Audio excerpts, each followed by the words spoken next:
So now it's my pleasure to introduce Kaylie Rose. Kaylie is a poet by heart and has been writing in prose since the age of 10, when her 5th grade teacher read her poem, The Pond, to her class. She has also published a poem entitled Shadow on the Snow in a poetry collection called Circular Whispers. She lives with her son and 3 cats in a small town in Pennsylvania. Over to you, Kaylie. Hi there. Hello. I loved Angelo's poetry. What I heard of it is poetry is very cerebral. I like that there's 2 poets for this because there's so many different styles and we can hear the different styles of poetry. My poetry is much more sort of whimsical and nostalgic. I always tend to go back into my childhood with my poetry, so that's kind of where they come from. But this book is a little bit of a hodgepodge. It actually spans 17 years worth of my poetry. So it's interesting that different poems are different kind of seasons in my life that I was kind of trying to make sense of the crazy, wonderful, heart-wrenching world that I found myself in. But I'll go ahead and start on Nigh on a Windy Hill. Nigh on a windy hill, just a stone's throw from my place, a lone tire swing sways. Slowly creaks the tired branch that holds the rope whose hemp has softened in the sun. Worn and brittle, it frays in the silent air. It has seen its share of summers, been buffered by enough seasons to know their breadth, to remember childhood laughter now as fading memories. The summer days had been as golden as honey, sweeter still than that amber flow, and the breeze as smooth as silk, seasoned by the pollen of 1,000 stars, their fragile petals nestled among the blades of verdant grass, the blues, the yellows, the reds, now faded with the gray of time. The flutter of a little girl's dress, her knees dimpled knobs pumping along the eyelet hem, her shoes of softened leather, molded and supple from hours of lazy play. Pictures in the sky, castles made of clouds, dreams of butterflies and rainbows. They were capering ponies that pranced about our minds like wild stallions, neon and strong, bigger than the world. So grand, so consuming, so full of delight and wonder, the skies swallowed us up and bore us on bluebird wings. The sky a dusty copper above the melting fire of the sun. The air tasted like flowers, the grass like heat. The wood of the fence railings nodded in the last of the summer's rays, faded and softly aged for many such lazy days. Piano lessons in the parlor, the tinkling notes fluttering through the opened windows, brushing back the curtains in their soft wake. My window overlooking the gardens, the tree lines softening the white heat of the now departing sun. And my eyes have now seen the dawn and dusk of many thousand days. The air tastes like smoke as change blows its way past with its broom of autumn breeze. When I look at the clouds now, I swallow the sky. And somewhere in that lonely, endless space within me is you. Love was far more complicated than my dreams would allow. And every word is powerless to capture the illusion that was my awakening, that nothing will ever again be as simple as those clouds, or the dandelion seeds drifting on the wind on those long ago summer days. All right, that was one. The next one, I have a lot of trees in my poetry. I've noticed I do like trees. I'm kind of fascinated by trees. Maybe because they have a history to them, and I love history and time. It's a big common denominator in my poetry. This next one is called Tree on a Hill. As the sky drips gray blue off your knobbly branches, you cry into the clouds, jagging the fluffy edges and dashing the wisps to pieces. You reach up as your toes dive deep, remembering decades and hollow years, the brightness, the shadows, the sadness, the joy of life as winter melted into melody, birdsong among your branches. Edging nearer to the horizon as light slips below the stars, drawn to the fleeting warmth, gradually covered in night's blue shadows, drooping softly into the turf and darkness. Cold twigs uncurling slowly as the sun awakes, tickles your fingertips with golden hope, thaws the night from within toughened skin, until dawn blazes brightly and greets you first, and you shower the shadows down upon the dappled dew. Okay, the next one I wanted to read for you is called Scarecrow, and this is actually probably the oldest one in the book. It's about 17 years old. It was in a very difficult season in life where you can almost feel like you're not a real person. So I wrote a poem about a scarecrow. It has actually a reference to T.S. Eliot's Hollow Men in here. So let me see if you can spot it while I'm reading. All right, Scarecrow. Walking along a deserted path, weed overgrown the grass on either side, cold water pressing in from the river nearby, laying a hand to my chest as though to contain the struggling beat, limbs as numbed as the sticks and straw, the black, lifeless eyes of the scarecrow. Crows make their feet dance, taunt with their laughter, just beyond your fixed vision. Could you but uproot the stakes that hold your feet, raise a raggedy arm that would blow in the wind, still as a comical statue, puppet of comic facade, stitched up by twine and string, patched and frayed as so many broken places fray, you bleed out through gashes that no one has bothered to heal. You are the silent sentinel that watches over the golden waves of this summer sea, who watches the sunlit sky turn from blue to gold to olive green, then turn purple and sink behind the hills. You are the sky gazer who reflects the stars in your eyes and dreams of places beyond, while ever rooted and standing still, feet on the ground, head in the clouds. A word to utter would be a tease to the breeze, undulating the golden wheat and brushing your legs like feathers. A tear to cry would be to taste the rain that drops and bends the fair heads, makes them cower and hide their faces, streaming in the summer storm. A song to sing would be the whistle of wind gurgling the pond and whispering through the nearby branches. You are the hollow man, stuffed with innards far too inflammable to the fire of emotion, the storm of passion or the chill of fear. But you bleed, and you fall in pieces that are tossed apart by the wind, gradually ripped apart and scattered to an unknown sky, an unknown day. What is it to you, the prick of a needle, the tear of your clothes, stitches scarring your face, your hands, your feet? Will they contain you forever?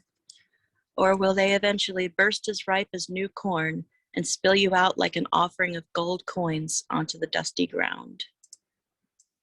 I have one here that another common theme in my poetry tends to be birds, which I do love animals, but I think with the poetry, it's much more about, I'm musing on the bird's perspective. Birds have this amazing perspective, you know, they're kind of high and they can kind of look down on what's happening. And I always have had daydreams of flying since I was a child. So this one is called Birds in the Courtyard. Harmless harbingers of the dawn, smoky night brushed away by the strides of ghostly wings. Congregating in the golden light of dawn, watching, waiting, staring with bated breath, the tension thick before that first voice, first laugh filters up from the streets. You assemble in a flock to cackle, to sing, or to weep. Like chattering children, you move and scurry, once that fragile shell of morning breaks new. Until the footsteps draw near to reclaim, this courtyard of stone belongs to you, to wing and wind and sun and sky, and eventually ride the sunbeams back to sleep in lowly hollows beneath the moon. But this glory, this newness, this cool morning mist in that hushed hour before the world awakens, this belongs to the whisper of your wings, the fragile fluttering and jostling of silence in the crowd. The next one is called Sepia Tuned, and I believe at the time I was inspired by an old yellowed photograph that was showing wagons in it. All right, so this is Sepia Tune. I let my fingers dance over yellowed keys, though I know it is an imperfect tone. Still, it moves me. Faded light beams in through long broken glass, turns the dust into fairy dust. Gold sparkles in a dream. Sepia-toned and faded, the world stares back at me. Memories like the faded photographs stacked in a forgotten crate. Yellowed and ghostly, they dull the mind into a lovely, archaic dream. The tired piano follows my lazy fingers, paints a far-off melody in the air. Round again, back again, softly it grows, echoes from another time. Here and not here, should I wake or sleep, this flattened image of pale sky, of sun and sand and horse and rider, of duels and sienna skies. Tonics and tunics in blue bottle jars, intricate stitching in the last, herbs and haversacks and dry goods stores, candies lined up on the shelf, pistols and gun smoke and old music reels, the tired music box in my mind. Tack and post, light and decay, smoke rising from a cigar. Whiskey would cure any illness or dull the mind to its pain. Indians with brightly colored feathers and savage faces contained the deepest hearts, unfathomable to settlers' white minds. Savagery of will sparked depths of passion, no weaker, no more frightening than they. Into an unbroken wilderness the faded wagon tracks led, to fade, the ghostly inhabitants of this forgotten day. I play and I play, the melody singing its own melancholy, through the piano-struck chords so weary. Dust rises up like a mist in the night, sweeps the memories away. This one is called Aging. Flaccid skin and memories, wilting in the high noon sun. Youth long flown away on departed autumn wings. So impertinent and unkind time has become, leaving me far behind in winter's unforgiving flare. Gone and lost the vitality I once ignored, forgotten to all but this tired mind.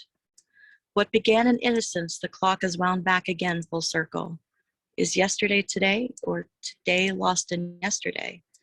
The moments blur and fade, then surface from the deep waters and flare. Sudden burst of clarity, then all recedes again like tides in the mist. How fleeting new flames flicker and waver in life's unrelenting gale.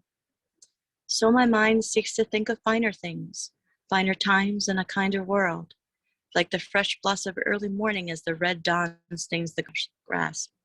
How the nightingale sings and the soft flap of barn owl's wings.